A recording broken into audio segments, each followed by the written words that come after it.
The South China Sea is a vital artery for global commerce, serving as a lifeline for economies not just in Asia, but around the world.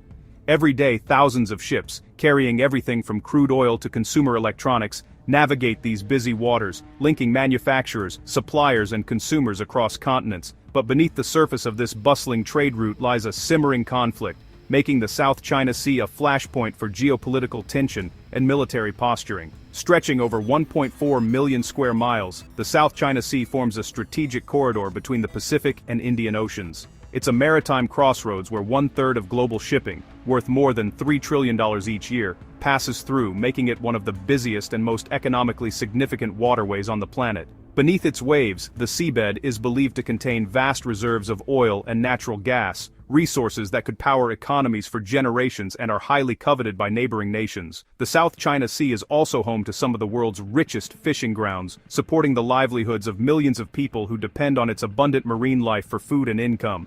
This combination of energy resources and food security makes the region indispensable, not only for bordering countries but for the global community as well. Control over these waters is fiercely contested. For every nation that borders the South China Sea, sovereignty here is a matter of national pride, economic survival, and strategic advantage, fueling intense competition and diplomatic standoffs. In recent years, the construction of military bases and artificial islands has transformed once quiet reefs into heavily fortified outposts, escalating tensions and raising the stakes for all involved parties. The region is a complex web of overlapping territorial claims, with multiple countries asserting rights over the same waters, islands, and resources. At the heart of the dispute are island chains like the Spratlys, Paracels, and Scarborough Shoal, small landforms with outsized strategic and symbolic importance. International law, including the United Nations Convention on the Law of the Sea, provides a framework for resolving these disputes, but interpretations vary and enforcement remains a challenge. Recent years have seen the involvement of major powers like the United States, whose naval patrols and diplomatic efforts have brought the South China Sea to the forefront of global attention, further complicating the situation. Understanding the South China Sea dispute is essential, as its outcome will not only shape the future of Southeast Asia, but also influence the balance of power and stability across the globe. 6 parties lay claim to parts of the South China Sea, but China's 9-dash line is the most sweeping, covering nearly 90% of the area. China bases its claim on historical rights, clashing directly with its neighbors' claims grounded in international law. The Philippines, Vietnam, Malaysia, and Brunei assert rights based on proximity and the United Nations Convention on the Law of the Sea, UNCLOS. Taiwan's claim mirrors China's, but is complicated by its diplomatic isolation. These claims are about more than resources, they're tied to national identity and sovereignty.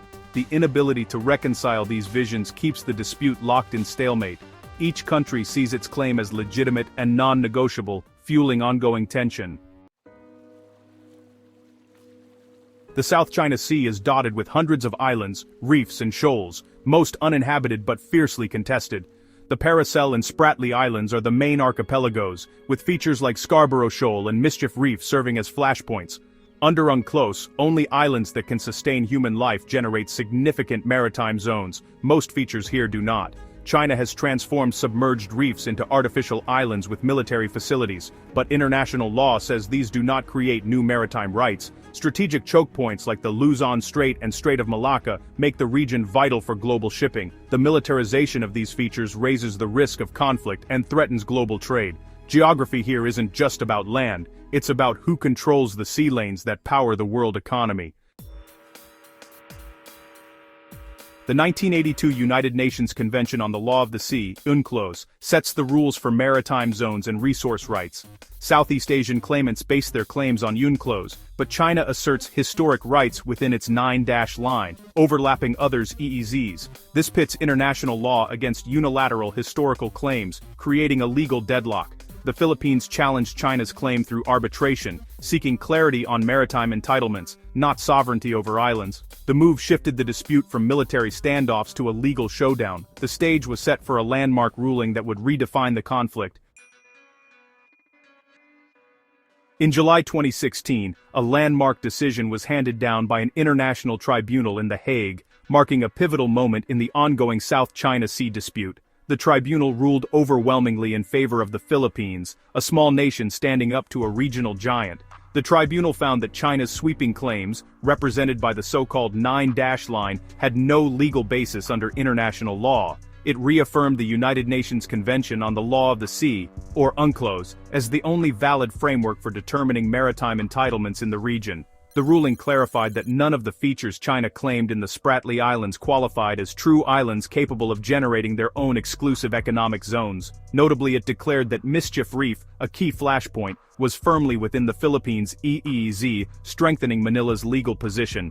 Despite the clear verdict, China rejected the ruling outright, refused to participate in the proceedings, and has since accelerated its activities, building artificial islands, expanding military outposts, and increasing its naval patrols across disputed waters. For the Philippines, the ruling remains a powerful diplomatic tool, cited repeatedly in international forums. The United States, Japan, Australia, and other nations have also invoked the decision, emphasizing its importance as the legal foundation for a rules-based order in the Indo-Pacific. Yet, on the water, the situation remains tense and largely unchanged. Filipino fishermen still face harassment, Coast Guard standoffs are frequent, and vital shipping lanes remain flashpoints for potential conflict. The legal victory has not translated into practical change for those who depend on these waters. The heart of the dispute now lies in the challenge of enforcing international law when a major power refuses to comply.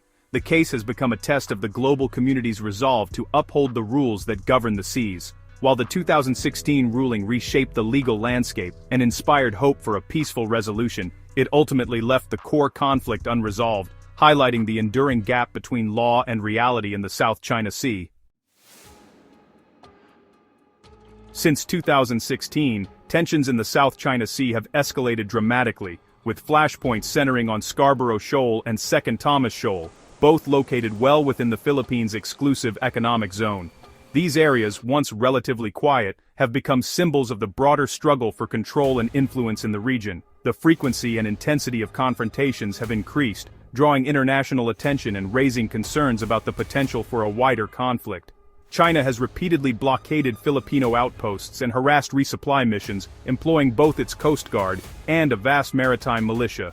These so-called gray zone tactics are designed to assert dominance without triggering outright war. Incidents have included ramming, water cannon attacks, and dangerous maneuvers at sea, putting lives at risk and escalating diplomatic tensions. Scarborough Shoal, once a vital fishing ground for generations of Filipinos, is now tightly controlled by China. In a controversial move, Beijing recently declared the shoal a national nature reserve, a step widely interpreted as an attempt to solidify its claim and restrict access to others. Filipino fishermen now face constant surveillance and intimidation, threatening their livelihoods. In response, the Philippines has taken a more assertive stance. Officials have publicized Chinese actions, sought international support, and reinforced their legal claims at the United Nations. Manila's diplomatic efforts aim to rally global opinion and pressure China to respect international law, particularly the 2016 arbitral ruling in its favor. The United States has stepped up its support for the Philippines, conducting regular freedom of navigation operations to challenge China's expansive claims. Washington has also reaffirmed its defense commitments, signaling that any attack on Philippine forces could trigger a broader response under the Mutual Defense Treaty. Advanced U.S. military systems, including surveillance aircraft and missile defenses, have been deployed to the region. Joint military exercises between the U.S. and the Philippines have grown in scale and complexity, deepening the alliance and sending a clear message of deterrence. Despite these moves, confrontations remain just below the threshold of open conflict.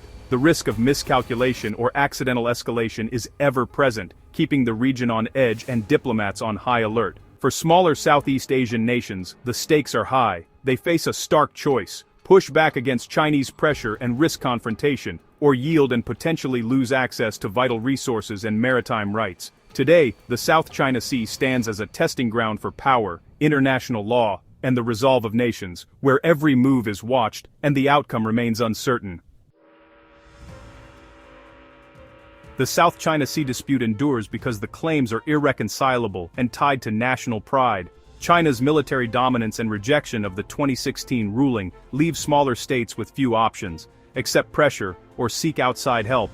ASEAN's efforts at diplomacy have stalled, hampered by internal divisions and reluctance to confront China. A weak code of conduct risks legitimizing the status quo, rather than resolving tensions. At stake is more than territory. It's a test of whether international law or raw power will shape the region's future. Peace and stability depend on de-escalation, respect for law, and genuine diplomacy. Until then, the South China Sea remains a global crossroads where the risk of conflict looms large. If you found this video helpful, please like, subscribe and share to support our channel and stay updated on global issues.